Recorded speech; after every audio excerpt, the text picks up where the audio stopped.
En 1935, David Ben-Gourion est élu président de l'Agence juive. Il est arrivé en Palestine en 1906, à l'âge de 20 ans, d'une petite ville proche de Varsovie, afin de participer à la création du nouvel État. Il voulait un pays pour les Juifs, tout de suite. Ses amis ont compris que ça allait prendre du temps. La même année, il est nommé à la tête de la Haganah, le groupe armé de défense des Juifs de Palestine, interdit par les Britanniques. En avril 1936, les Arabes lancent un appel à la grève générale dans tout le pays et réclament l'arrêt de l'immigration et l'interdiction de vente de terre aux Juifs. L'opposition arabe palestinienne culmine avec la grande révolte de 1936. Elle s'oppose à la fois au sionisme et à la présence britannique en Palestine. Le bilan des émeutes est très élevé. Plusieurs centaines d'Arabes sont tués par les Anglais et plus de 300 Juifs y trouveront la mort. Le Haut Comité arabe est constitué en octobre sous la direction du grand moufti de Jérusalem, Amin al-Husseini.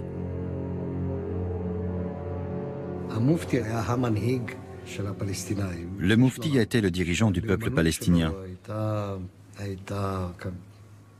C'était un homme horrible dont le nationalisme était pro-nazi. Non seulement parce que les nazis étaient les ennemis des Britanniques et des Juifs, mais aussi parce qu'il sympathisait avec l'idéologie nazie.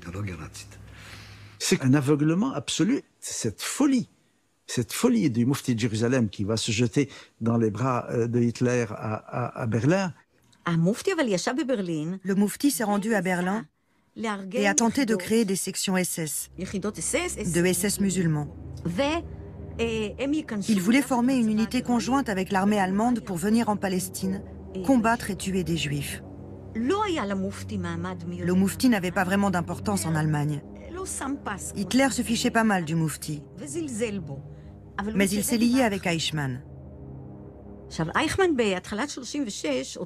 Eichmann, au début de 1936, dirigeait le département juif de la Gestapo chez les SS. Et il a été envoyé ici pour comprendre comment vit l'ennemi. C'est-à-dire pour apprendre l'hébreu, apprendre les coutumes, la façon de vivre, pour revenir ensuite en Allemagne et savoir en face de qui il se trouvait, afin de s'en occuper, comme il disait.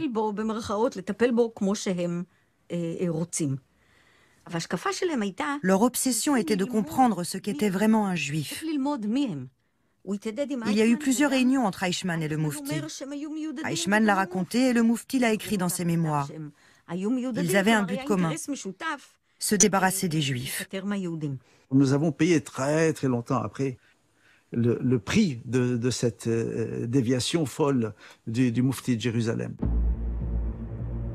L'historien Hagai Horowitz écrira: le premier signe de changement d'objectif du mouvement national arabe se manifesta dans l'engagement du grand moufti de Jérusalem auprès d'Hitler. Le danger qui menaçait notre existence se révéla pour la première fois aux yeux de tous. Il n'était plus imaginaire. Ce fut le coup de massue qui changea la nature du conflit et notre stratégie de combat. Alors que les nazis ont déjà promulgué les lois de Nuremberg et que la vie de millions de Juifs est menacée en Europe, les Britanniques coupent les routes de l'émigration en Palestine. Pour ceux qui veulent fuir le Reich, les alternatives sont peu nombreuses, car les autres nations ferment également leurs portes aux Juifs. C'est le cas notamment des États-Unis, où les quotas d'immigration fixés par le Congrès restreignent drastiquement l'arrivée de réfugiés en provenance d'Allemagne et d'Autriche. En juillet 1938, la conférence d'Évian consacrée à l'accueil des Juifs persécutés en Allemagne se clôt sur un échec. Sur les 32 pays représentés, aucun n'acceptera d'ouvrir ses frontières aux Juifs persécutés. Devant les menaces de guerre avec l'Allemagne, les Anglais, qui veulent éviter que les Arabes ne rejoignent les forces de l'Axe, organisent la conférence de Saint James en février 1939. Elle réunit pour la première fois Juifs et Arabes. Mais les délégations arabes refusent de siéger avec les représentants de l'Agence juive. Plus que jamais, la Palestine apparaît aux yeux des Britanniques comme une poudrière. Ils publient alors un nouveau livre blanc, qui réduit considérablement l'arrivée de nouveaux immigrants et affirme sans équivoque qu'il n'est nullement dans leur intention de créer un État juif en Palestine.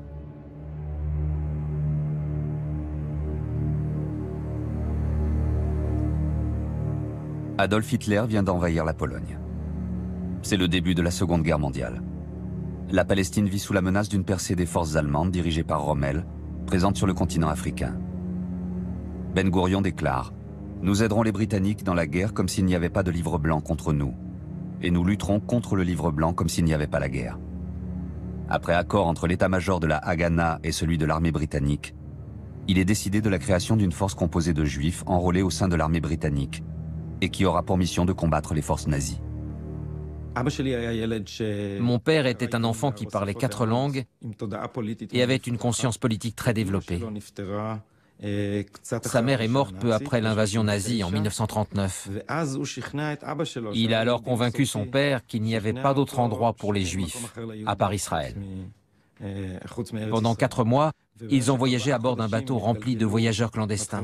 Un bateau qu'aucun pays ne voulait laisser accoster sur ses rives. Ni les Anglais de Churchill, ni l'Amérique de Roosevelt, aucun pays au monde. Un petit enfant juif de 12 ans, avec rien d'autre que la mer pour horizon. Finalement, ils sont arrivés ici. Mais les Anglais les ont arrêtés. Des gens continuaient à arriver ici, quelques milliers de personnes. Et ils racontaient ce qui se passait. On pensait que les ghettos étaient la pire chose qui pouvait exister. Mais on a commencé à recevoir des informations alarmantes de Pologne. Des nouvelles très dures, dramatiques, de massacres collectifs dans plusieurs endroits. Ils n'y ont pas cru. Les gens, au début, ne pouvaient pas le concevoir. Ils pensaient qu'il s'agissait de pogroms, de manifestations d'antisémitisme. Cela semblait tellement horrible que cela ne pouvait pas être vrai. Et peu à peu, à la fin de l'année, on a commencé à avoir une image dramatique des événements et l'utilisation de méthodes effroyables. Des gens ensevelis vivants, des parents obligés d'enterrer leurs enfants, et bien sûr des exécutions par balles devant des fosses. En 1942, un télégramme est parvenu ici disant qu'Himmler avait décidé de tuer d'ici la fin de l'année entre 3,5 millions et 4 millions de juifs, avec un gaz qui s'appelle l'acide prussique, et dans des endroits spécifiques. Ce télégramme paraît si invraisemblable qu'il est resté au fond d'un tiroir. Un premier groupe arrive et parcourt le pays en disant « Camarades, c'est ce qui se passe. Tout est vrai. C'est terrible. Ils font ça méthodiquement. » Comment peut-on entendre une chose pareille quand toute votre famille vit en Europe? Car cela signifiait qu'ils n'avaient plus de famille ni de communauté. La Seconde Guerre mondiale prend fin. Mais la victoire des Alliés sur l'Allemagne nazie ne va pas infléchir la politique des Britanniques. Londres refuse toujours l'immigration de rescapés en Palestine, alors que 100 000 survivants juifs d'Europe n'ont nulle part où aller.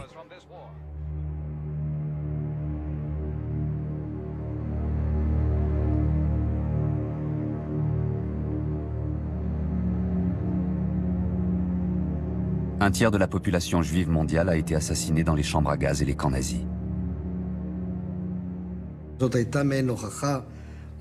C'était la preuve que les sionistes avaient raison. Un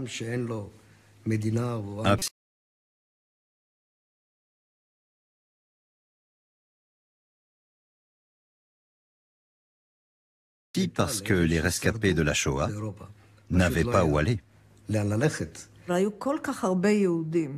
Il y avait tellement de Juifs qui cherchaient un endroit où s'installer.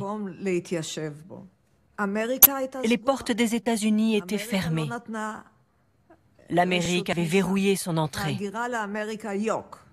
Donc même s'il n'y avait pas eu la Shoah, les Juifs seraient venus ici et de plus en plus nombreux. Le Palmach m'a envoyé en Europe, après la Shoah. Et j'ai rencontré ceux qui avaient survécu, ce qu'il restait des Juifs d'Europe. Ça a été pour moi un tel choc quand je suis arrivé sur place. Un jour, j'ai accompagné un groupe de jeunes qui voulaient immigrer clandestinement en passant par l'Italie et la France. Il neigeait, il faisait tellement froid. J'ai vécu avec eux pendant toute une semaine. Chaque nuit, l'un d'entre eux se mettait à hurler. Ils faisaient tous des cauchemars. Ça a été un tel choc. Un choc terrible.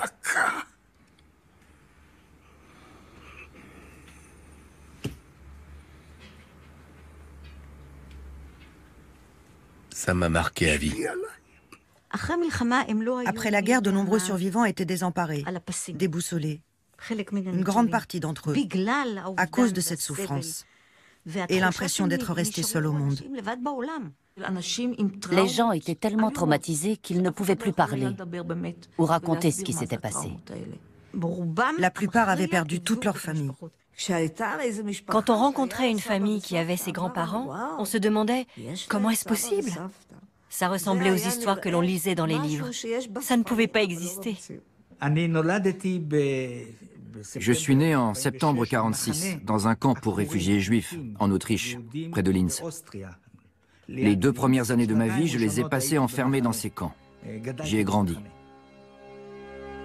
Les Juifs survivants se retrouvent dès 1945 dans les DP Camps, des camps pour personnes déplacées en Allemagne et en Autriche. Enfermés derrière des barbelés, traités sans ménagement par les soldats alliés, ils ne veulent pas retourner dans les pays où leurs familles ont été assassinées.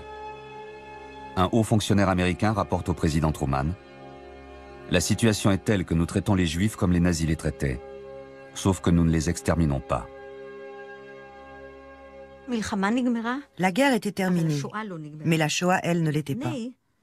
Parce que quand des Juifs ont commencé à revenir en Pologne, en Lituanie, en Slovaquie, en Hongrie, en Roumanie, pour retrouver leur maison, elles étaient occupées par d'autres gens, et on les tuait.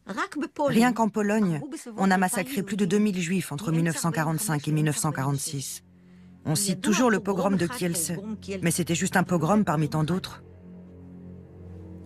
Nous sommes partis de Pologne pendant l'été 1946, après le pogrom de Kielce.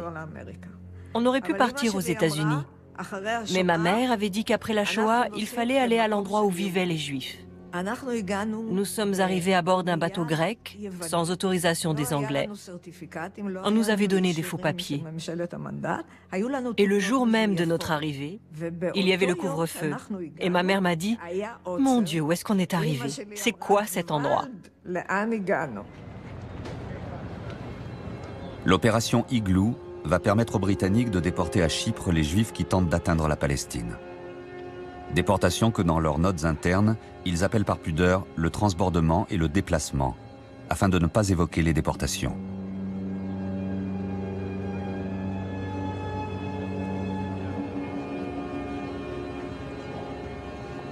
Dès que les bateaux remplis d'immigrés clandestins accostent dans le port de Haïfa, les forces britanniques qui les attendent les évacuent et les transfèrent à Chypre dans des bateaux cages.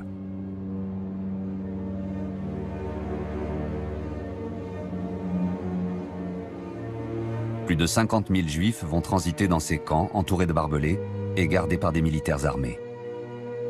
La majorité d'entre eux sont des survivants de la Shoah. La philosophe Hannah Arendt écrit « Les camps d'internement à Chypre ne sont possibles que parce que le monde entier considère cela comme humain par rapport à Auschwitz. »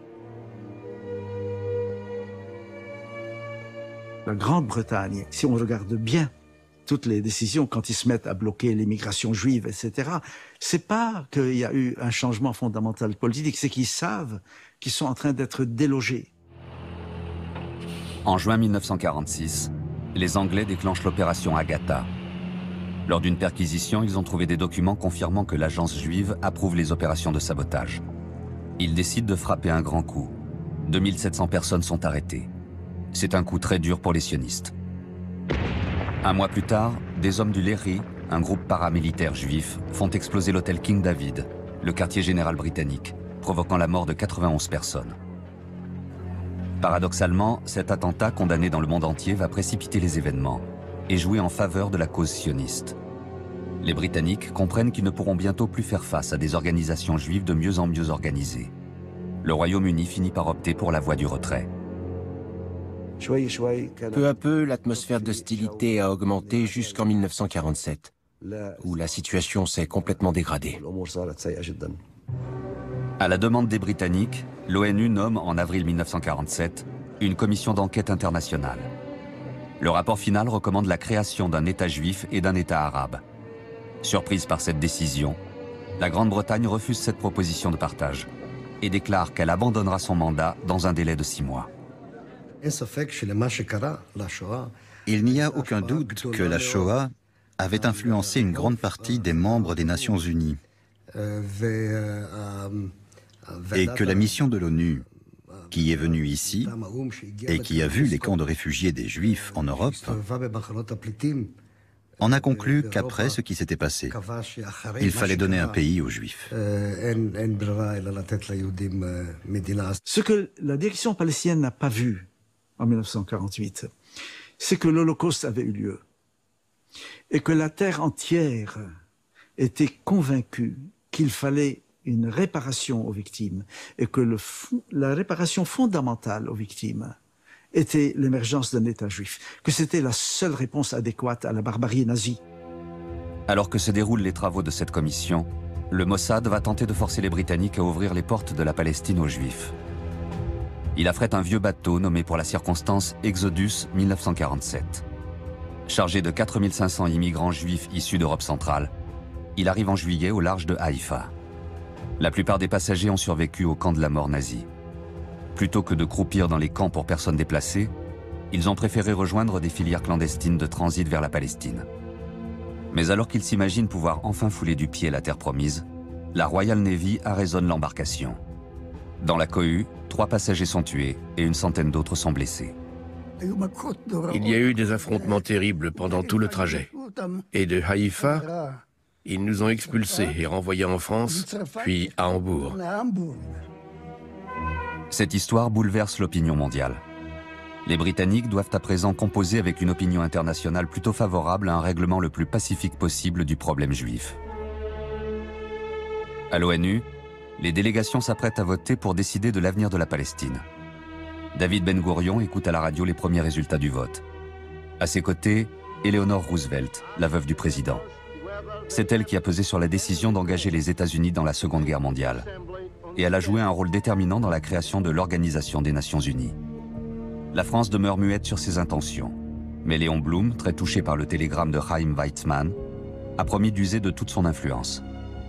Le président Truman exerce des pressions sur les représentants d'État jusque-là récalcitrants pour qu'ils votent en faveur du partage. En échange, les Philippines et Haïti se voient accorder des prêts. Le vote qui était défavorable au partage avait la majorité. Les Américains ont prétexté de la fête de Thanksgiving qui est pour reporter le vote et qu'ils sont revenus avec 2 petits pays dont on ne sait même pas où ils sont sur la carte, qu'ils avaient bien travaillé pendant la fête et que le vote a changé de majorité à ce moment. Le ministre des Affaires étrangères de l'URSS, Andrei Gromyko, surprend le monde occidental par un discours pro-sioniste inattendu. Pendant la dernière guerre, le peuple juif a subi des souffrances exceptionnelles. Cela explique l'aspiration des Juifs à établir leur propre État. Et il serait injuste de leur refuser ce droit. Gromyko fait un discours dans lequel il se présente comme sioniste. Pendant des années, ils ont persécuté les sionistes et les ont enfermés dans des goulags. Le discours de Gromyko n'avait rien à voir avec ce qui s'était passé. La diplomatie soviétique n'a jamais été réputée pour son sentimentalisme. Tout est une question d'intérêt. L'Union soviétique voulait remplacer les Britanniques au Moyen-Orient. Elle savait que les Anglais se feraient chasser d'ici et elle voulait être la première, avant que les États-Unis lui volent la place. Soviet Union, yes. United Kingdom, abstain. France, yes. The resolution of the DUC Committee for Palestine was adopted by 33 votes, 13 against, 10 abstentions.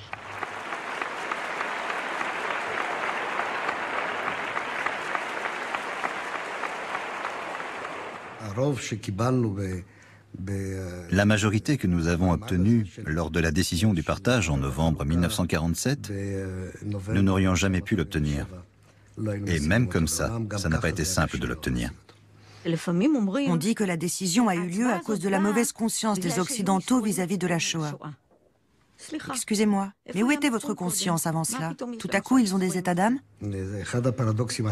C'est l'un des grands paradoxes de ce pays. Il s'est construit sur la plus grande tragédie de l'histoire du peuple juif. La résolution de l'ONU propose le partage de la Palestine en 2 États, l'un juif, l'autre arabe, avec Jérusalem sous contrôle international. Mais la majorité des Arabes de Palestine et la totalité des États arabes voisins rejettent ce plan et toute division de la Palestine. Est-ce que les Palestiniens se sont trompés en n'acceptant pas le partage? Est-ce que ça montre d'ores et déjà à quel point ils étaient fanatiques de naissance quasiment? Le refus arabe sur le partage de la Palestine voté à l'ONU a été une erreur de leur part. Avec le recul, nous pouvons dire aujourd'hui que c'était une erreur. Plusieurs choses ont été des erreurs, et pas seulement ce qui s'est passé en 1947. Mais de leur point de vue, ce n'était pas une erreur. Ils n'étaient pas du tout prêts à accepter un pays juif. Vivre à côté d'un pays juif, certainement pas. Toutes les tentatives d'Israël pour un partage en deux pays ont toujours échoué à cause des Palestiniens. Ils ne comprenaient pas d'ailleurs déjà pourquoi ils céderaient la moitié de leur terre natale. Il y a une incompréhension dans la société en disant mais pourquoi après bon. Est-ce que si les Arabes avaient dit oui à ce moment-là, les choses auraient vraiment pris une autre direction? Est-ce que ça aurait mené à une situation meilleure ou pas? Est-ce que les Israéliens ou les Juifs allaient vraiment accepter cela?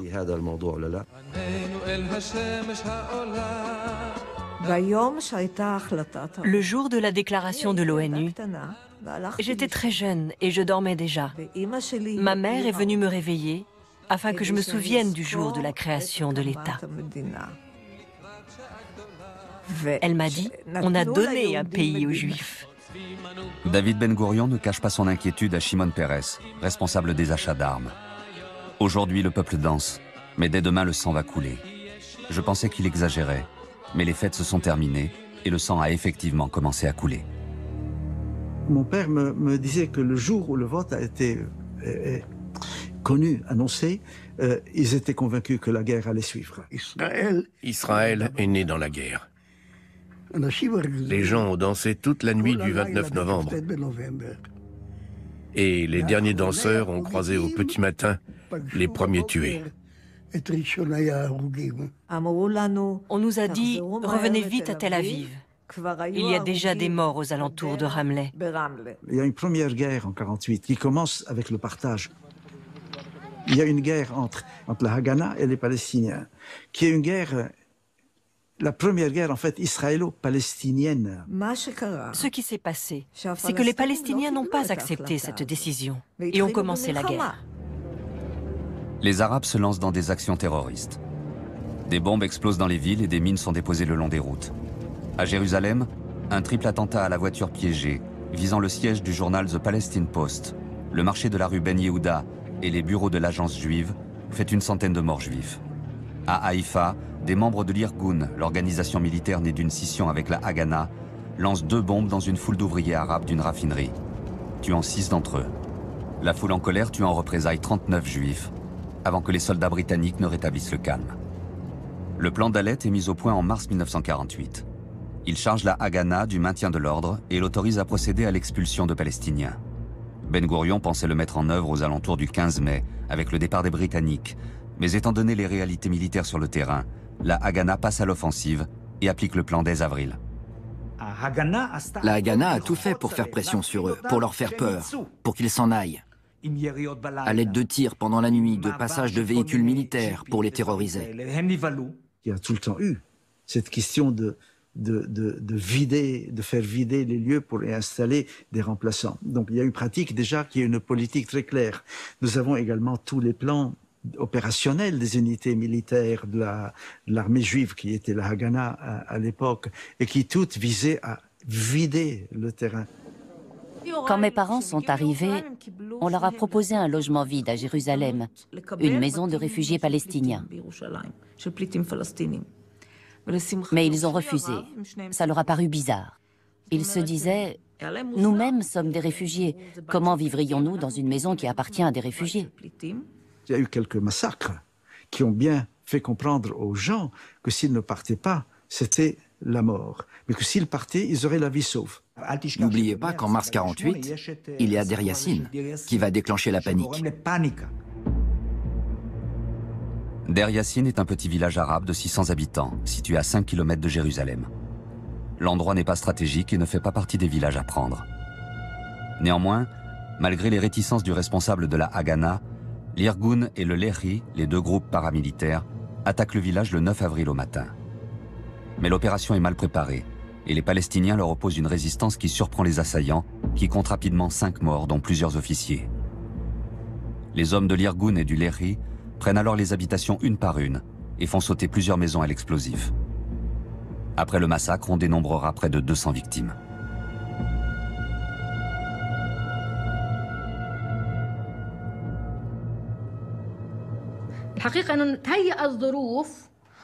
Ils ont créé des conditions et organisé des opérations mises au point pour terroriser les gens. Comme par exemple le massacre qu'ils ont perpétré dans le village de Deir Yassin. Dans d'autres villages ou villes, comme à Lod, la population s'était enfuie pour essayer de trouver un endroit où se réfugier, rester en vie. Tout le monde avait entendu parler de Deir Yassin. Et tout le monde avait à l'esprit que si l'on restait, les forces israéliennes nous tueraient aussi, comme à Deir Yassin. Il valait donc mieux ne pas rester et se laisser massacrer. Les rumeurs sur Deir Yassin terrorisent les gens. Ils sont certains que les sionistes vont venir tous les tuer. On sait bien qu'ils n'ont jamais eu cette intention. Mais en faire fuir le plus grand nombre possible, ça oui. Deir Yassin a été utilisé très tôt comme arme psychologique, afin d'effrayer de plus en plus d'Arabes pour les contraindre à fuir leur maison. Dans les mémoires du premier ambassadeur des États-Unis en Israël, les nouvelles de Deir Yassin sont encore fraîches. Et il dit qu'il a une discussion avec Weizmann, le pacifiste, en disant, bon, ce massacre, quand même, d'une population, massacre inutile, on ne voit pas pourquoi. Et Weizmann a cette phrase qui vous donne glace le sang. Weizmann, le pacifiste, dit, ce massacre fut une simplification, je cite, une simplification miraculeuse des tâches d'Israël. Il a convaincu ceux qui étaient récalcitrants qu'il fallait qu'ils partent. Nos enfants apprennent que, bon, c'est vraiment triste qu'ils soient morts, mais ce n'est pas si important. Ce qui est important, c'est que l'on est un pays. Le 14 mai 1948, une foule en liesse déferle dans Tel Aviv, avec des drapeaux ornés de l'étoile de David. À Tel Aviv, puisque Jérusalem est encerclée et inaccessible, Ben Gourion, debout sous le portrait de Théodore Herzl, déclare d'une voix ferme « Nous proclamons la fondation de l'État juif, qui portera le nom d'État d'Israël. Nous tendons la main de l'amitié et de la paix à tous les États qui nous entourent. Il y a suffisamment d'espace dans ce pays pour nous et pour les Arabes. » L'État d'Israël est né. Le rêve devient réalité.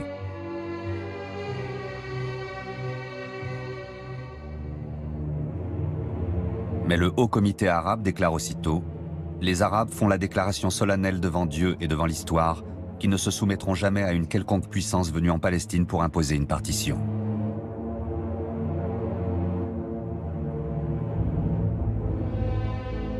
La Grande-Bretagne met officiellement fin à son mandat et ses troupes vont prendre le chemin du retour. Le commandant britannique remet symboliquement les commandes de la terre de Palestine au leader sioniste. Je n'ai pas pu dormir pendant plusieurs nuits tellement j'étais excité. Tel Aviv, sans les Anglais. Les forces britanniques ont quitté le pays, mais ont laissé aux Arabes beaucoup d'armes. Ils étaient antisionistes dès le début. Ils ne croyaient pas qu'Israël, qui était né dans le sang, pourrait résister contre toutes les armées arabes.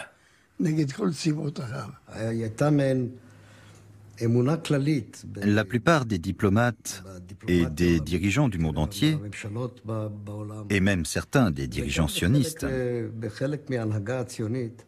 avaient de sérieux doutes sur la possibilité que le nouvel État puisse résister face à l'attaque des armées arabes. Les armées des États arabes voisins envahissent l'ancienne Palestine mandataire.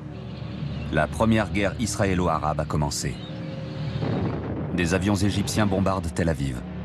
Moins de 3 ans après la libération des camps d'extermination, l'immense majorité des Juifs de Palestine considèrent qu'ils poursuivent le combat pour leur survie. C'est sûr que c'est une erreur de déclarer la guerre lorsqu'on n'est même pas préparé au combat. Il ne faut pas oublier que ce sont les Arabes qui ont provoqué la guerre et qui l'ont perdue. Est-ce qu'Israël aurait dû mieux se comporter? Oui. Il y avait tout le temps des annonces disant « Si vous partez par la route côtière qui va de Haïfa, je prends notre cas. Vous serez sains et saufs, il n'y aura rien, vous échapperez. » Ils ont été mis dans des camions. Entre Haïfa et Tel Aviv, presque tous les habitants des villages ont été expulsés. Les gens se sont sentis en danger. Ils ne pouvaient pas rester. Ils ont tous pensé, et c'était le cas de mes parents, qu'ils partiraient de Jaffa, seraient à l'abri, comme le font les gens pendant les guerres, et qu'ils pourraient revenir une fois la guerre finie. Mais ils n'ont jamais pu revenir. Mon père nous avait évacués, ma mère et moi, quelques semaines plus tôt, dans un camion qui avait chargé une cargaison, littéralement, il n'y a pas d'autre terme, de femmes et d'enfants, qu'il avait littéralement déversé à la frontière sud du Liban. Et quand la ville est tombée, mon père et ma sœur ont été vers le port. Et il y avait une des dernières embarcations qui appareillait de la ville. Et ils se sont mis dedans. Et c'est par la mer qu'ils sont arrivés dans leur exil libanais. Quelqu'un qui a vécu la Nakba m'a raconté. En sortant, nous avons trouvé des bateaux qui nous attendaient sur les plages de Jaffa pour partir. Ces bateaux étaient venus seuls? Non. Cela faisait partie de cette volonté de créer des conditions pour que les gens partent, soient expulsés. Les gens ne sont pas partis d'eux-mêmes. Personne ne quitte sa maison, son champ, sa terre volontairement. En temps de guerre, les gens ont peur et s'enfuient, avec l'espoir que quand la guerre se terminera, ils rentreront, surtout les agriculteurs, sur leurs terres, dans leurs maisons. Les dirigeants arabes leur ont dit « Partez, nous allons gagner et vous reviendrez après. Car nous allons gagner, nous récupérons nos propriétés et nos terres. » Une personne qui s'enfuit de chez elle n'a plus le droit d'y revenir. Le crime est de ne pas les avoir laissés revenir. En période de guerre, on se sauve, on se déplace. Pourquoi leur avons-nous tiré dessus quand ils ont essayé de retourner chez eux? En juillet, plusieurs mois après la création de l'État d'Israël qui avait eu lieu en mai, les gens continuaient à être chassés de chez eux sous la menace. Il y a eu près de 750 000 Palestiniens qui ont été expulsés avant, pendant et après 1948. À la suite d'une série d'opérations entrecoupées de trêves, les forces israéliennes gagnent militairement sur tous les fronts, sauf à Jérusalem, partagée en deux par la ligne d'armistice, qui laisse la vieille ville du côté arabe. La population juive est chassée par les forces jordaniennes. La Cisjordanie est annexée par le royaume jordanien et la bande de Gaza occupée par l'Égypte. La Palestine disparaît de la carte politique. En gagnant la guerre, Israël conquiert 26% de territoire supplémentaire par rapport au plan de partage et prend le contrôle de 81% de la Palestine de 1947. Après la guerre, dans les territoires conquis, Israël va occuper de nouvelles terres. Une partie était des terres de villages arabes qui ont été nationalisées. Je ne peux pas l'ignorer, c'est un fait historique. Jusqu'en 1947, 10% des terres de Palestine avaient été achetées. 10%. Seulement 10%. Tout le reste des terres a été annexé, saisi après 1948, après la guerre. La guerre de 1948 voit l'exode de près de 750 000 Arabes palestiniens sur les 900 000 qui vivaient dans les territoires dont Israël prend le contrôle. Il ne reste plus que 150 000 Palestiniens, assujettis à l'administration militaire israélienne. La communauté internationale évite de s'intéresser aux réfugiés qui errent sans savoir où aller. Ajoutez à cela le fait qu'en 1948, l'Europe est sillonnée de millions de personnes déplacées.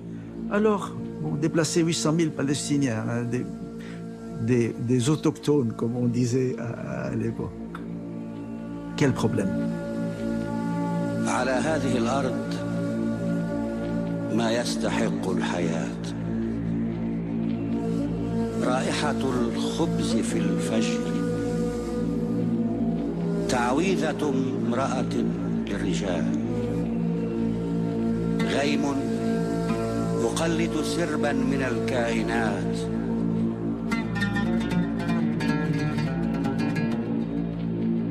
على هذه الأرض سيدة الأرض أم البدايات أم النهايات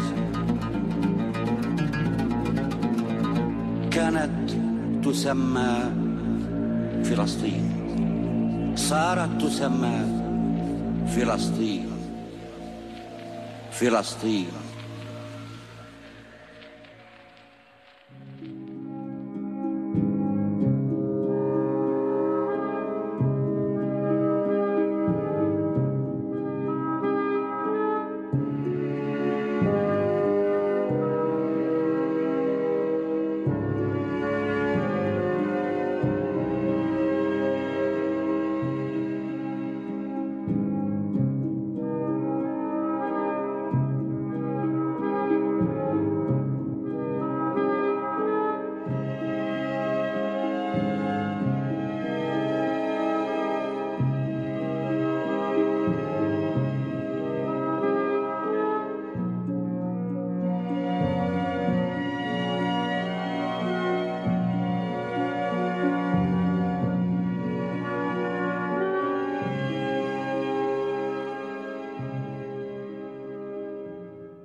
Ce programme vous est présenté par Libération et l'Obs.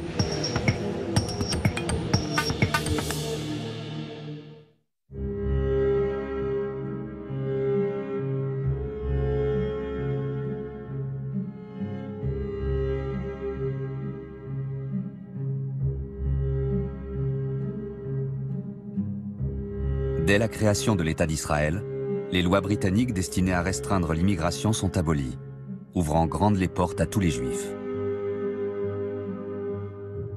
La loi du retour instaure le droit pour chaque Juif de devenir un citoyen israélien en immigrant dans le pays. C'est le début d'une très importante immigration en provenance d'Europe. Un véritable raz-de-marée. Plus de la moitié d'entre eux sont des survivants de la Shoah. Au cours des 6 premiers mois qui suivent l'indépendance, 100 000 immigrants débarquent en Israël, et plus de 250 000 en 1949, accroissant la population du pays de 50%. Ces nouveaux immigrants venus de tous les coins de la terre sont étrangers les uns des autres et parlent un nombre incalculable de langues différentes.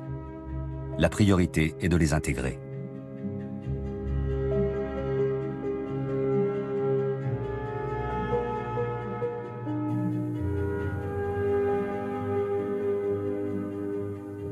Nous sommes arrivés en bateau.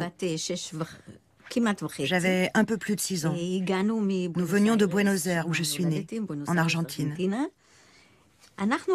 Pour nous, les enfants, c'était une aventure merveilleuse. Nous avions le sentiment d'un nouveau départ. Nous avions un nouveau nom, un nouvel endroit où tout est à recommencer depuis le début. C'était difficile, mais c'était aussi formidable. En 1947, peu après le vote de l'ONU, avaient eu lieu les premières manifestations d'hostilité envers les Juifs. À Aden, des magasins pillés, détruits, des synagogues brûlées, faisant plus de 80 morts. Lors d'une opération spectaculaire baptisée Tapis volant, plus de 45 000 immigrants originaires du Yémen sont amenés en Israël, à raison de 3 vols par jour. Devant la Knesset, Ben Gourion déclare « Notre objectif est d'acclimater les Yéménites aux mœurs israéliennes, jusqu'à leur faire oublier d'où ils viennent, tout comme j'ai oublié que j'étais polonais. » Pour ma grand-mère, qui était marxiste, ce n'étaient même pas des primitifs, mais des pré-primitifs. D'un autre côté, pour les Yéménites, des gens comme ma grand-mère n'étaient pas juifs. Dans un article du journal Haaretz, on pouvait lire « Ces immigrants venus du Yémen sont d'un niveau inférieur à celui des Palestiniens. Il faudrait des générations entières pour les sortir du gouffre moyenâgeux dans lequel ils vivent. » Devant l'afflux d'immigrants et le manque de ressources, le gouvernement Ben Gourion met en œuvre un programme d'austérité et le rationnement alimentaire. Des milliers d'Israéliens manifestent en réclamant du pain et du travail, saccagent les bureaux de l'agence juive en réclamant des emplois et des logements.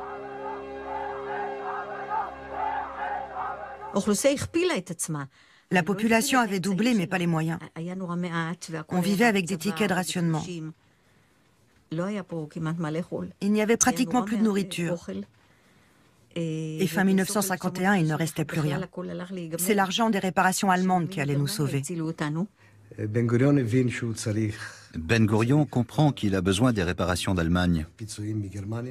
vu que l'économie israélienne est au bord de la catastrophe et que sans cet argent, il ne peut pas accomplir grand-chose. Begin, les survivants des ghettos, et même la gauche ont dit « Quoi? De l'argent allemand? Nous préférons mourir !» Et nous étions vraiment sur le point de mourir.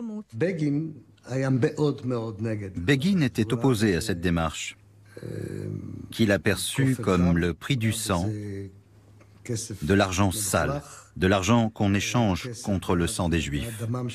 Et il a organisé des manifestations impressionnantes dans le pays, surtout à Jérusalem. Les gens vivaient dans des baraquements. Il y avait l'austérité. Le pétrole allait manquer, l'essence, l'argent. On allait s'écrouler. Alors que les Allemands paient. Pourquoi pas? Un Israélien sur 4 était un survivant de la Shoah dans les années 50. My people cannot forget its past, but Germany of today is not the Germany of yesterday.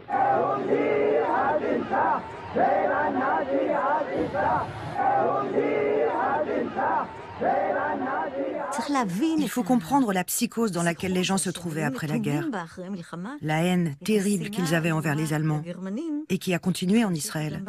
Quand je suis arrivée ici et qu'on a reçu un passeport israélien, il était écrit dessus « valide pour tous les pays sauf l'Allemagne ». Il était interdit de parler allemand.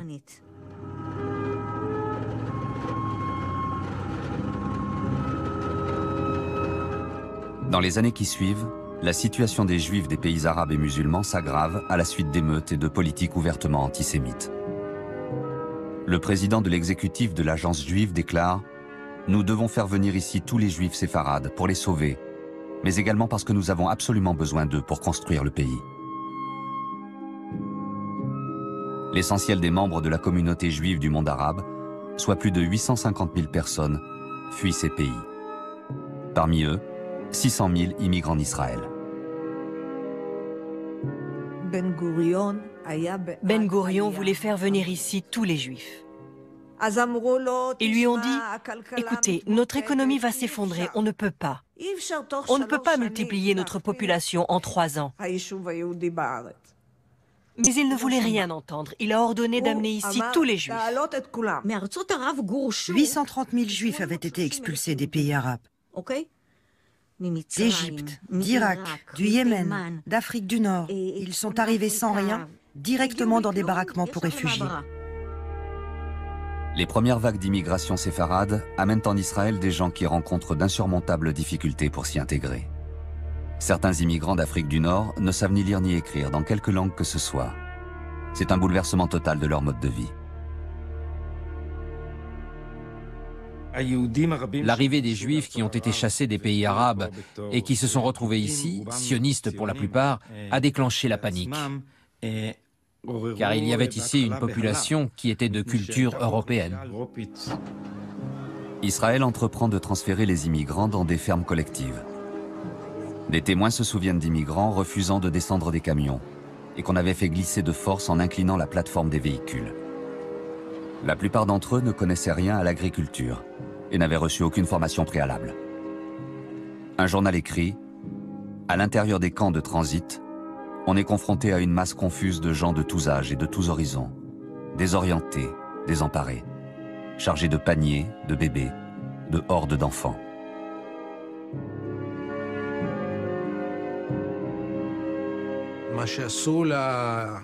Ce qu'ont subi ici les Juifs d'Afrique du Nord et des pays arabes mériterait un film entier. Sans rentrer dans les détails, ils ont subi des choses affreuses. Moi, j'ai grandi dans les années 50 et 60. Il n'y avait pratiquement que des enfants ashkénazes. C'est seulement après que j'ai commencé à comprendre qu'ils ne représentaient pas toute la société israélienne, qu'on avait essayé de construire une sorte de bulle européenne. Quand ils sont arrivés ici, les Juifs d'Europe de l'Est ont pris le pouvoir, du mouvement sioniste à la direction du pays. Il traitait les Juifs des pays arabes comme une race mineure, inférieure. Ils sont arrivés ici avec un mépris total pour tout ce qui n'était pas européen. C'était honteux. Certains disaient, voilà les Asiatiques qui arrivent, les Orientaux. Ils n'ont pas de culture et la plupart d'entre eux sont analphabètes. Les dirigeants de l'agence juive lancent un cri d'alarme. Nous sommes en train de détruire ces gens. Ben Gourion insiste. L'immigration renforce notre sécurité. C'est en doublant, en triplant le nombre des immigrants que nous accroîtrons nos forces. Mais le ministère de l'immigration refuse. Nous vous affirmons qu'il doit y avoir à tout prix un ralentissement. Le gouvernement prend alors une mesure inconcevable un an plus tôt, limiter autant que possible la vague d'immigration. En 51, ils seront 173 000, en 52, moins de 24 000, et 10 000 l'année suivante. Ben Gourion avait demandé aux femmes de faire beaucoup d'enfants. Et finalement, celles qui ont mis au monde plein d'enfants ne sont pas celles dont il voulait la progéniture. Il était frustré. Le pays ne ressemblait pas à celui qu'il avait souhaité. Il était déçu. Pas seulement par les séfarades, mais par les Juifs en général. Que faire? Il n'y avait pas un autre peuple. C'est notre peuple. En quelques années, Israël connaît un taux de croissance de 10% par an. Plusieurs villes sont créées, ainsi que près de 400 kibbutzim et fermes collectives. Mais le pays doit faire face au refus arabe de l'accepter dans la région. Les accrochages et les actes de sabotage à l'intérieur d'Israël se comptent par milliers, et plus de 400 Israéliens sont tués de 1953 à 1956.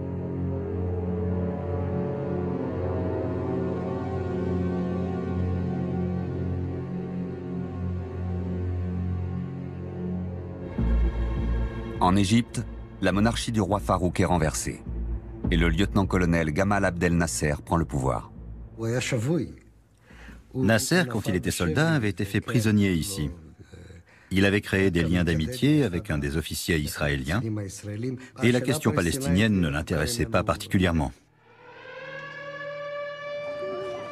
Durant l'année 1956, la tension s'accroît entre Israël et l'Égypte, avec les raids menés par les Palestiniens infiltrés sur le territoire israélien.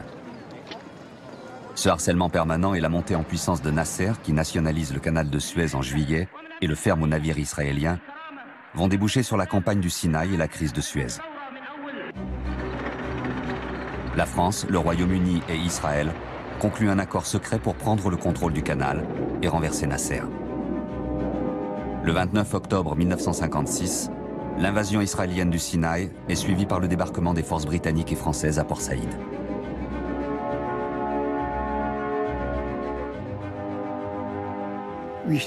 J'ai participé à de nombreuses guerres, pratiquement à toutes les guerres. Dans la plupart des cas, nous n'avions pas le choix. Sauf une seule fois, lorsque Moshe Dayan, avec les Anglais et les Français, sont allés attaquer l'Égypte en 1956. C'est vrai qu'en 1956, les Israéliens ont occupé le Sinaï, mais ils n'y sont restés que 3 semaines. Les Français, les Anglais et les Israéliens sont obligés de battre en retraite sous la pression des États-Unis et de l'Union soviétique. L'expédition de Suez a tourné au fiasco. Nasser émerge comme le grand vainqueur de la crise. Il a réussi à transformer une déroute militaire en un triomphe politique qui accroît considérablement sa popularité dans le monde arabe. Le Sinaï est restitué à l'Égypte au début de 1957. Ben Gourion vit ce retrait comme un échec personnel. Il a voulu cette guerre contre l'Égypte. Et cette décision lui vaut des critiques jusqu'au sein du gouvernement. Le président Eisenhower est furieux qu'il soit intervenu sans aucune concertation avec le gouvernement américain. Ben Gourion est amer et déprimé. Jusqu'à ce jour de mai 1960, où il se rend devant la Knesset pour y lire une déclaration.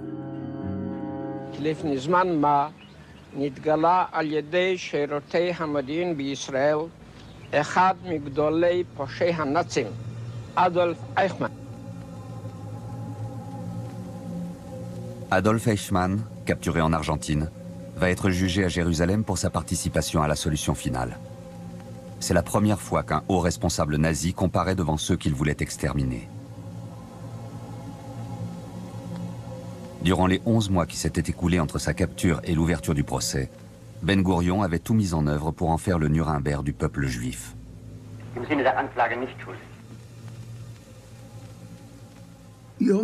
J'y suis allé tous les jours, du premier au dernier jour. J'ai été le seul journaliste à suivre le procès du début à la fin. Il y a eu 110 témoins, et on les écoutait raconter, nuit et jour.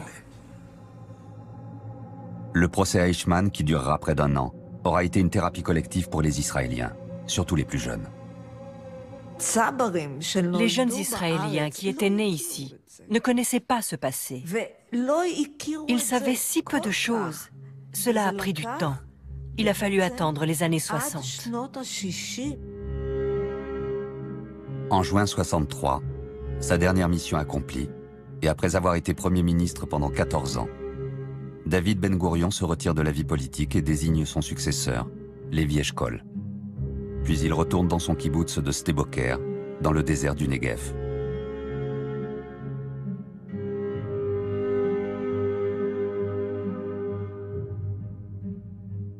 Ben Gourion était comme le prince de Machiavel.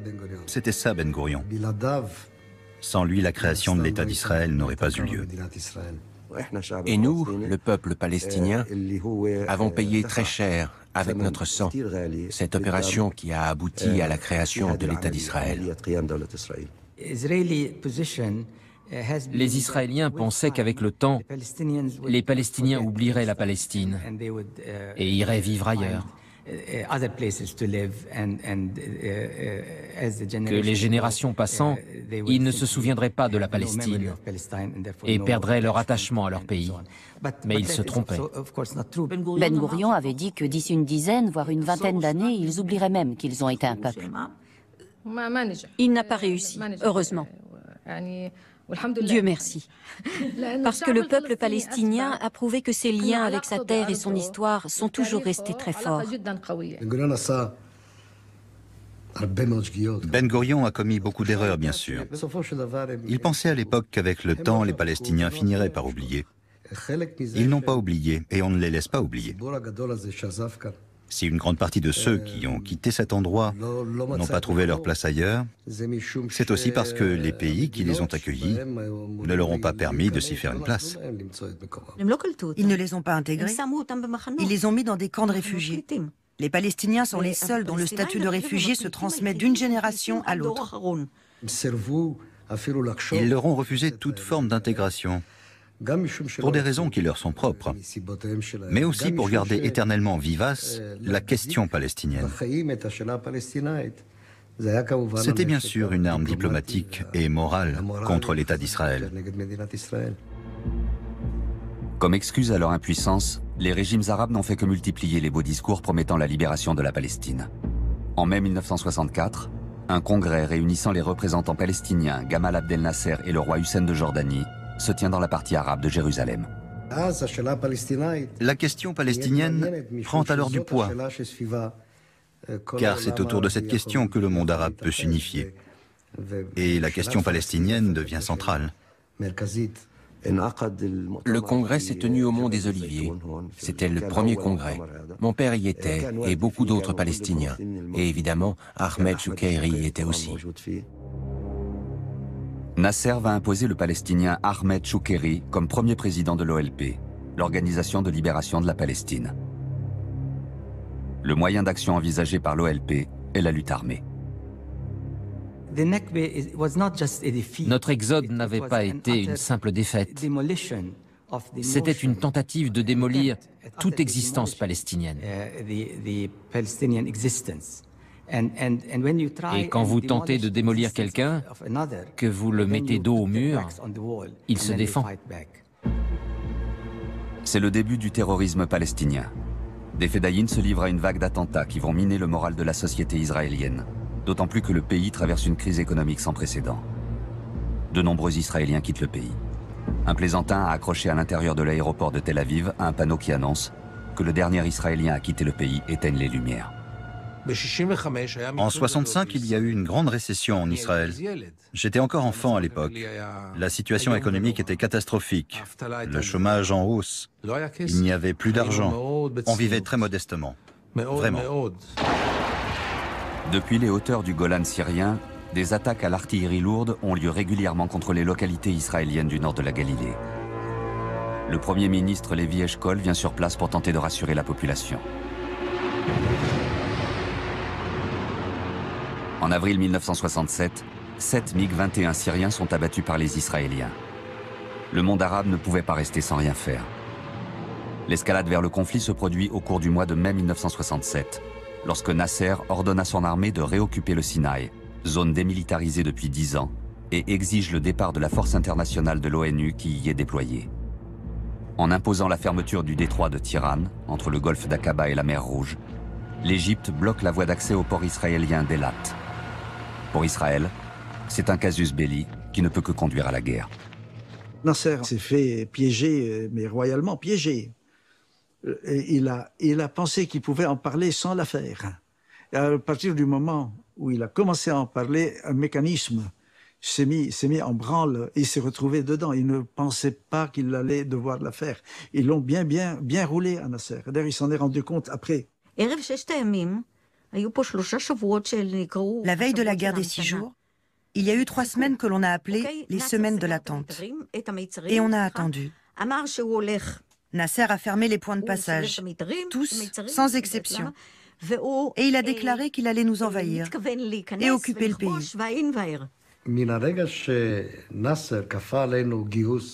Nasser nous a obligés à appeler les réservistes. Et étant donné qu'il s'agit d'un pays minuscule, quand on fait appel aux réservistes, il ne reste plus personne pour travailler. J'ai dit à ma femme, s'ils nous mobilisent nous aussi, les vieux, c'est qu'il va y avoir la guerre. Pendant de longues semaines, ce pays était paralysé. Les gens ne travaillaient pas. C'est quelque chose qu'on peut tolérer pendant 1 semaine, 2 semaines, 3 semaines, mais pas une éternité. Il y avait une ambiance de pogrom. Dans chaque carrefour des rues du Caire, on procède à des pendaisons symboliques de juifs. Les Israéliens regardent avec une inquiétude grandissante ces images sur les télévisions des pays voisins.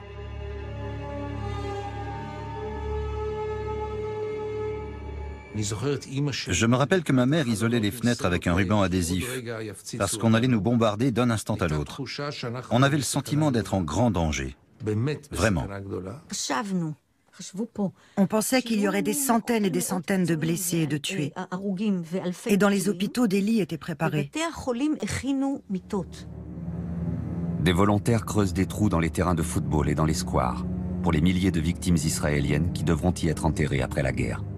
Je me souviens que tous nos voisins étaient morts de peur. Il y avait des sirènes qui hurlaient et les gens couraient jusqu'à l'étage le plus bas de l'immeuble, puisqu'il n'y avait pas d'abri.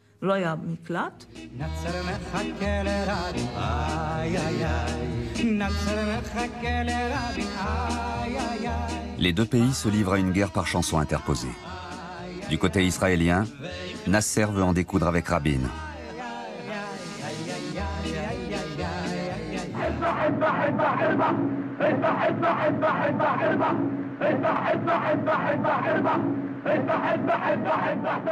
Les radios du Caire diffusent une chanson qui est un véritable appel à tuer tous les Israéliens, au meurtre de Juifs.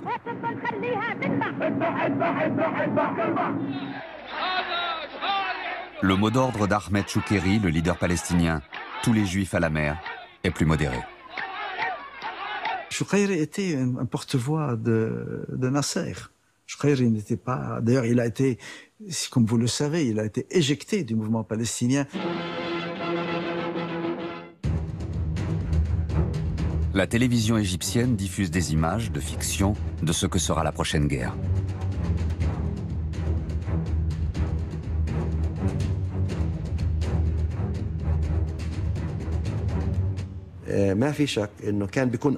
On aurait mieux fait de mesurer nos propos et nos déclarations. Essayer de les équilibrer par rapport à nos forces et à nos capacités, à nos propres intérêts nationaux. C'est évident. J'avais alors 11 ans et j'ai eu le sentiment qu'il s'agissait d'une guerre pour sauver notre existence. C'est comme cela qu'on nous présentait les choses. Et on entendait tout le temps à la radio les Arabes qui disaient que cette fois ils allaient gagner. C'était terrorisant.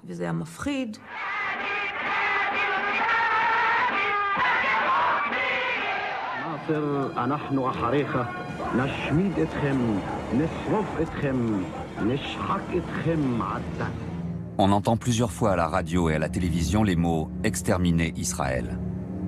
Le terme « exterminer » fait allusion à l'Holocauste. Et les gens s'attendent vraiment à un autre Holocauste.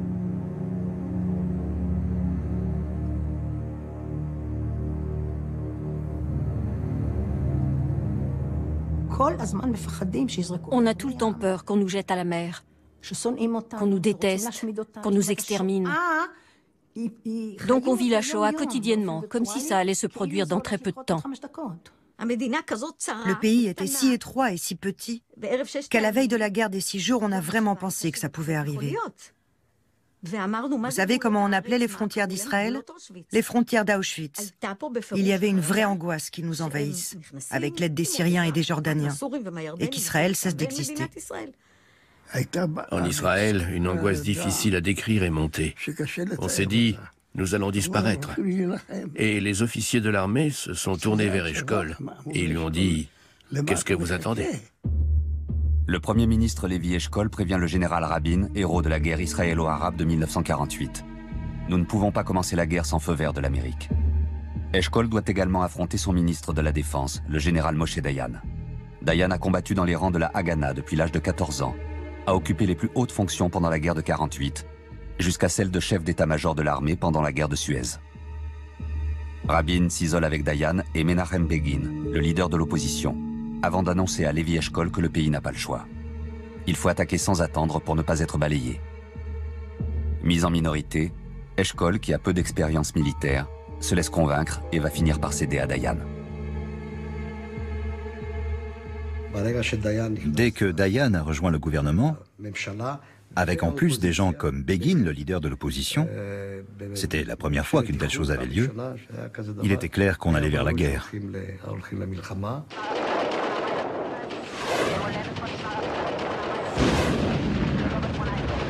Le 5 juin, l'aviation égyptienne, plus de 400 avions, est détruite en 3 heures. Le général Weizmann, responsable de l'armée de l'air, appelle son épouse pour lui annoncer « Nous venons de gagner la guerre ». Un peu plus tard, une offensive terrestre a lieu dans le Sinaï et la bande de Gaza. 70 000 hommes et 700 blindés de l'armée de terre israélienne attaquent les forces égyptiennes stationnées dans le Sinaï. Privées de soutien aérien, elles sont incapables de faire face. Le jour suivant, l'armée israélienne occupe facilement le désert du Sinaï.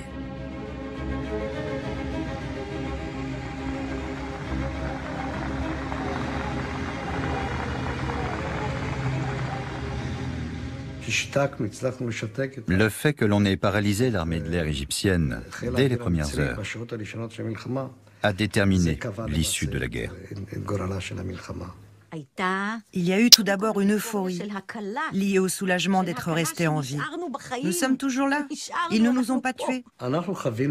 Nous avons vraiment vécu cela comme un réel danger pour notre survie, une menace existentielle. Puis plus tard, des théories sont apparues disant que c'était un coup de bluff énorme, des choses comme ça. Cela a été confirmé par les historiens. On a découvert que les autorités militaires et nos dirigeants savaient très bien que notre existence n'était pas menacée. On nous a dit que nous étions en danger d'extermination et j'y ai cru. Le fait que l'on ait utilisé cette peur en dit long sur le gouvernement israélien. L'unique raison du déclenchement de la guerre des 6 jours est que nos généraux ont estimé que l'armée égyptienne était très faible et que c'était le moment d'attaquer et de conquérir des territoires. C'est la vérité. Dire qu'il y avait eu un risque d'extermination, tout le monde sait que c'était un mensonge. Et mon père l'a dit tout de suite. Le général Mati Peled, père de Nourit Peled, déclarait « Toutes ces histoires sur l'énorme danger que nous courions en raison de l'exiguïté de notre territoire n'ont jamais été prises en considération dans nos calculs avant les hostilités.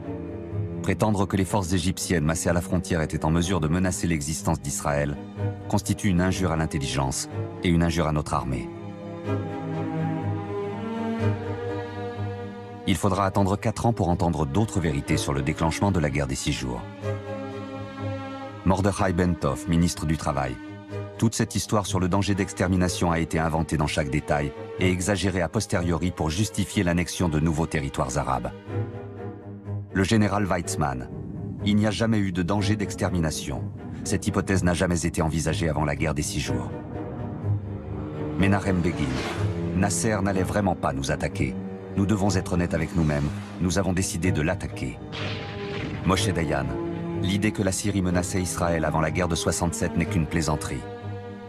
Yitzhak Rabin. Je ne crois pas que Nasser ait voulu la guerre. Les divisions qu'il a envoyées au Sinaï n'auraient pas suffi à déclencher une offensive contre Israël. Il le savait, et nous le savions. Nous ne l'avons pas vécu comme ça. Ni la population, ni l'armée. Et certainement pas les politiciens. Il y a vraiment eu un moment d'angoisse. La guerre était inévitable. Elle ne s'est pas déroulée comme on l'imaginait, parce que Hussein est entré dans ce cercle vicieux. On a essayé de persuader Hussein de ne pas participer à la guerre. Et ce fut son erreur. Les radios du Caire ayant diffusé l'annonce de grande victoire, les forces jordaniennes du roi Hussein entrent dans le conflit et bombardent Jérusalem-Ouest. S'il n'était pas intervenu, cela aurait été une copie conforme de la guerre de 56.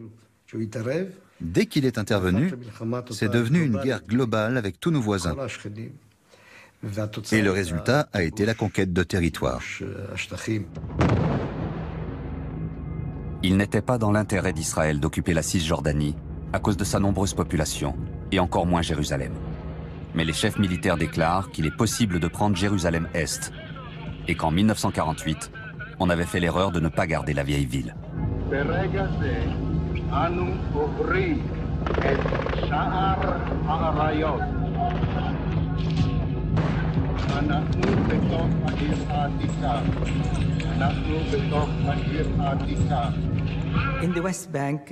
Vu depuis la Cisjordanie, la guerre de 1967 n'était pas vraiment une guerre. Pour nous, les soldats israéliens avaient avancé sans rencontrer une grande résistance. Les Palestiniens n'étaient pas armés, pas entraînés au combat. Moshe Dayan et Yitzhak Rabin pénètrent dans les ruelles de la vieille ville et se rendent au mur des lamentations. Jérusalem était coupée en deux depuis la guerre de 1948 et la proclamation de l'État d'Israël. Je sais de plusieurs sources que Dayan n'était pas enthousiaste à l'idée de conquérir Jérusalem. Mais les pressions étaient trop fortes. Moshe Dayan est persuadé que les États-Unis et l'URSS vont exiger l'arrêt des combats et que le scénario de 1956 va se répéter, stoppant Israël dans son élan. Sans l'accord de l'état-major ni celui du gouvernement, il décide d'avancer en Cisjordanie et sur le Golan syrien.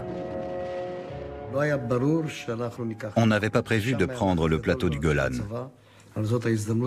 Mais il y a eu une énorme pression de la part de l'armée pour le faire, pour mettre fin au tir du plateau vers les villages. Donc ils ont décidé d'occuper le Golan. Et dès cet instant, le caractère de la guerre a complètement changé et c'est devenu une guerre générale. Le 10 juin, un cessez-le-feu général est proclamé. La victoire israélienne est totale. Ce même 10 juin, les quelques 600 habitants palestiniens du quartier situé en face du mur se voient signifier leur expulsion. L'esplanade va être rasée, ainsi que de nombreuses maisons arabes.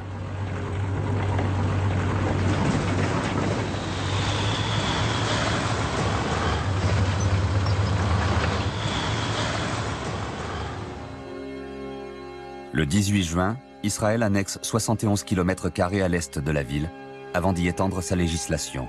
Jérusalem est réunifiée.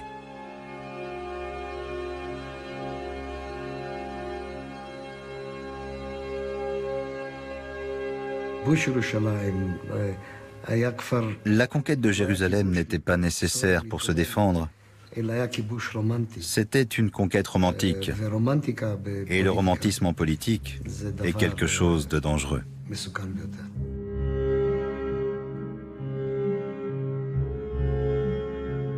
En 6 jours, Israël a occupé le Sinaï jusqu'au canal de Suez, la bande de Gaza, la Cisjordanie, la partie arabe de Jérusalem-Est et le plateau syrien du Golan. 1 million d'Arabes passent sous son administration, tandis que l'État d'Israël passe de 21 000 à 102 000 km². Après la bataille de Jérusalem, on nous a emmenés au mur des lamentations. Et quand je suis arrivé au mur, j'ai vu tous ces gens, tous laïcs comme moi, se mettre à dire qu'il s'agit là d'un endroit sacré. Les lieux saints n'avaient aucune importance pour les premiers sionistes. Alors que là, ce choc immense, nous sommes de retour. Ces lieux nous appartiennent. Ça a été si facile. Dieu seul a pu faire un tel miracle. On avait l'impression que le Messie était arrivé. Ça a attiré beaucoup de jeunes qui étaient religieux et qui sont devenus nationalistes. Ou même des jeunes qui n'étaient pas religieux au départ. Ce qui est sûr, c'est que tous les religieux sont devenus de droite. Cette victoire écrasante, que certains vécurent comme une expérience religieuse, messianique, allait changer le cours de l'histoire. Je me souviens que malgré ma bonne éducation communiste, quand on a annoncé la conquête de la vieille ville de Jérusalem, j'ai été enthousiasmée et j'ai répété la nouvelle avec émotion. On a conquis la vieille ville. Je ne pense pas avoir dit libérée. On m'avait tellement lavé le cerveau. Je participais à cette orgie nationaliste et religieuse qui s'est déclenchée et à laquelle tout le monde prenait part. Je n'avais que 14 ans.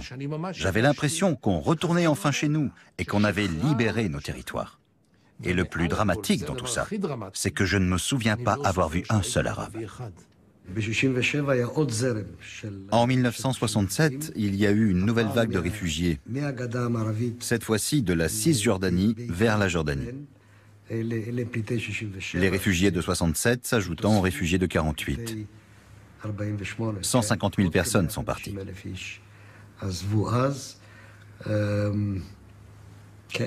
Ça a amplifié le problème qui existait déjà avant.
Je suis retourné chez moi pendant l'été 1967. Ma maison était sur la ligne qui séparait Jérusalem-Est de Jérusalem-Ouest. Mais cette ligne, cette frontière, n'existait plus à mon retour. Depuis le jardin de ma maison, je regardais Israël comme si c'était un autre monde. Une partie de ce monde que je ne connaissais pas, que je ne connaissais que par les histoires que ma mère nous racontait. En 67, j'avais déjà 16 ans. Et je ne connaissais rien de la partie de la Palestine qui était aux mains d'Israël. Parce qu'à partir de 1948, il y avait cette frontière que nous n'avions pas le droit de traverser. Personne n'a pensé que ça durerait aussi longtemps. On pensait que c'était temporaire. Le gouvernement avait affirmé que les territoires seraient leur carte à jouer en vue de négociations futures pour la paix. On pensait que bientôt il y aurait la paix, que nous allions nous entendre avec les habitants de la Judée-Samarie. Le Golan était vide, le Sinaï aussi. On s'entendra et tout ira bien. Lévi Eshkol a été le premier à dire qu'on occupait les territoires pour un temps très court, qu'on les gardait comme monnaie d'échange pour les négociations avant de les rendre. Je ne crois absolument pas que Lévi Eshkol ait jamais imaginé qu'on y resterait 50 ans. Il y avait le sentiment que ça allait finir rapidement, que ça allait changer et que les choses reviendraient bientôt à la normale. Et bien sûr, nous avons vite compris que ce ne serait pas le cas. Le 1er septembre, les pays arabes réunis à Khartoum signent une charte de solidarité à la suite de la guerre des 6 jours. Elle stipule une lutte permanente contre Israël pour regagner les territoires perdus pendant la guerre, l'utilisation du pétrole arabe comme d'une arme diplomatique et la défense des droits du peuple palestinien. Le paragraphe 3 de la charte restera comme celui des 3 non. Non à la paix avec Israël, non à une reconnaissance d'Israël et non aux négociations.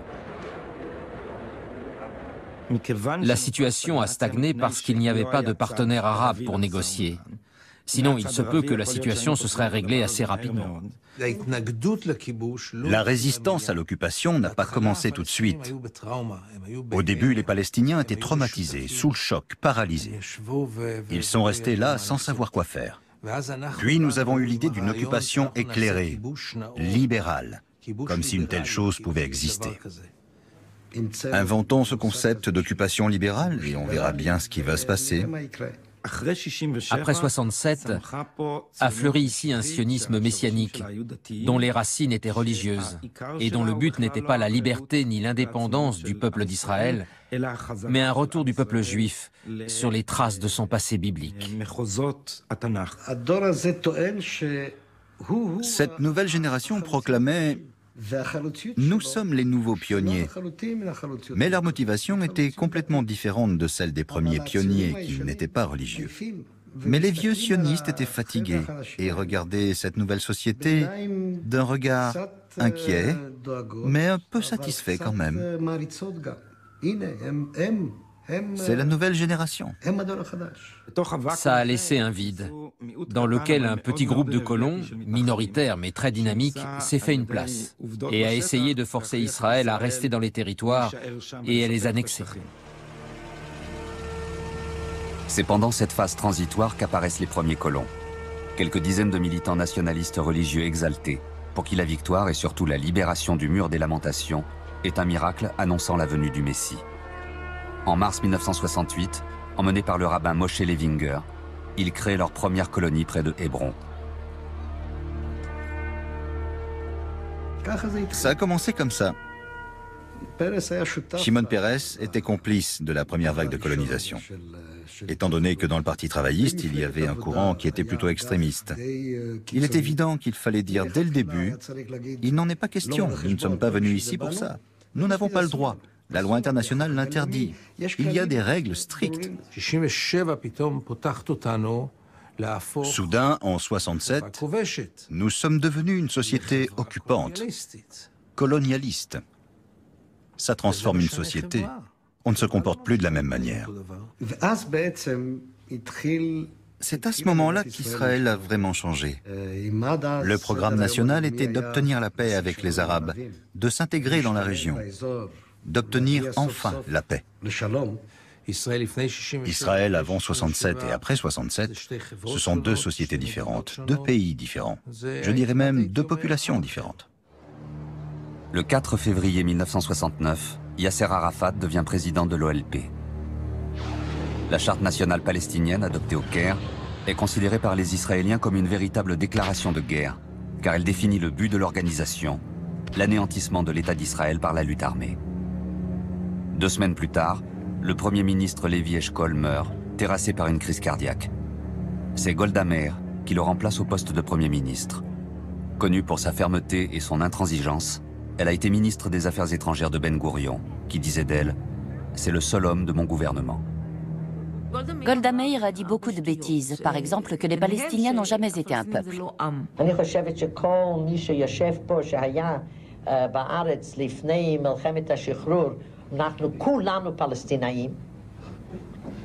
עובדה, יש לי הפספורט הישן.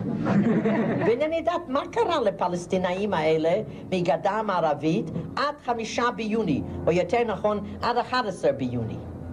איפה הייתה הישות הפלסטינאית? ואז כניסה לאט לאט לתוך... Et c'est le début d'un aveuglement politique de plus en plus profond.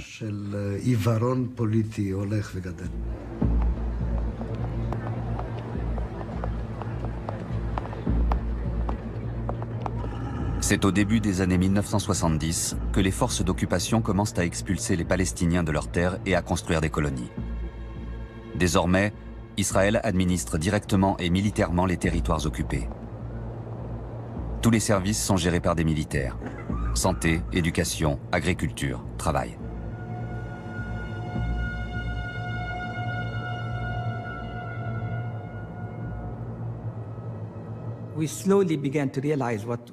Et puis nous avons lentement compris ce que l'occupation voulait dire. Nous avons compris que l'occupation signifierait surtout que nos terres seraient prises progressivement, que des colonies y seraient construites. Ceux qui pensent que ces gens vont supporter encore longtemps cette situation qui en fait des citoyens de seconde catégorie se trompent. Les Palestiniens se sont habitués à tout supporter. Mais jusqu'à quand? Les attentats suicides ont détruit le camp de la paix. Nous sommes devenus muets. Il est difficile de défendre la paix quand des bus sautent dans les rues. La façon dont les Palestiniens ont choisi de lutter, les moyens qu'ils ont choisis, la violence qui ne mène à rien ou bien l'apathie qui pousse à ne rien faire, ils ont encore beaucoup à apprendre afin d'organiser une lutte intelligente et efficace contre l'occupation. Du côté palestinien, et sans que cela soit déclaré ouvertement, plusieurs de nos dirigeants se sont accommodés de la situation dans laquelle nous nous trouvons aujourd'hui. Cette situation est extrêmement déprimante, gênante et déplorable. Mais nos dirigeants sont prêts à continuer à vivre de cette façon.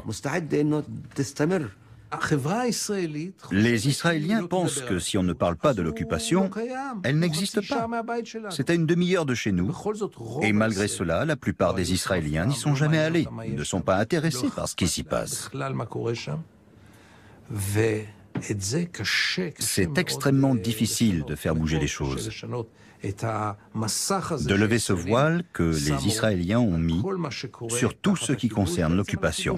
Nous avons négocié pendant 25 ans, sans aboutir, et nous n'avons pas abouti parce que la colonisation n'a pas arrêté de se développer. Un quart de siècle.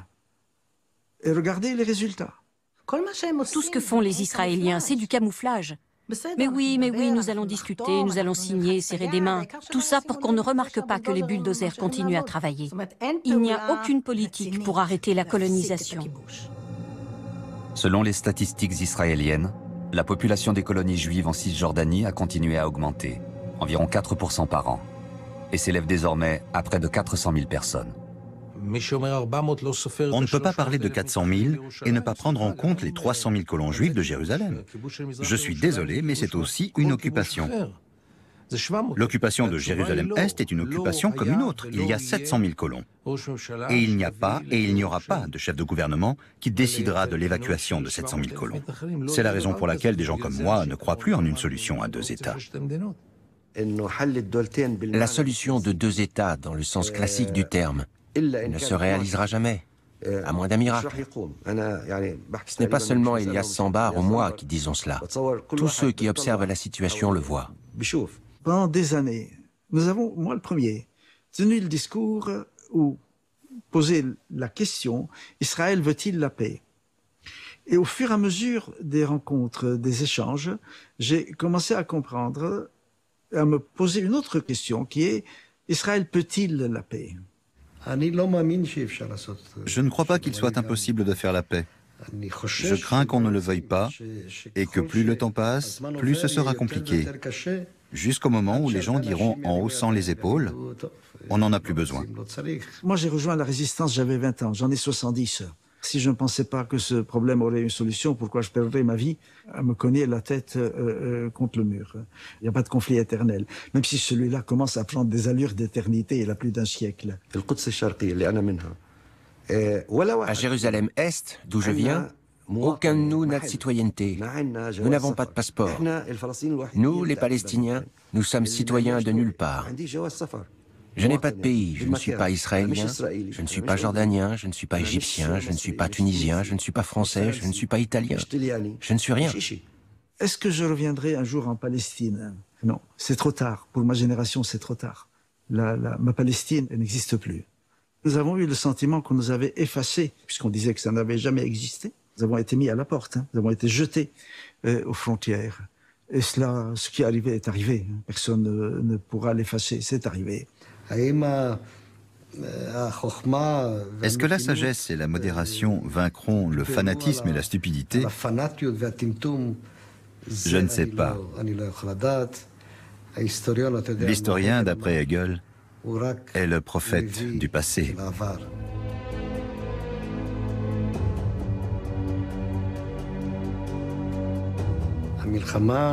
La guerre a lieu quand la diplomatie échoue.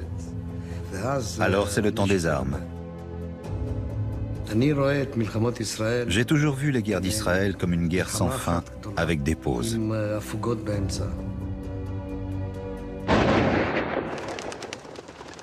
Quand on y pense, il s'agit d'un conflit qui n'a jamais cessé. Et ce cycle est loin d'être terminé.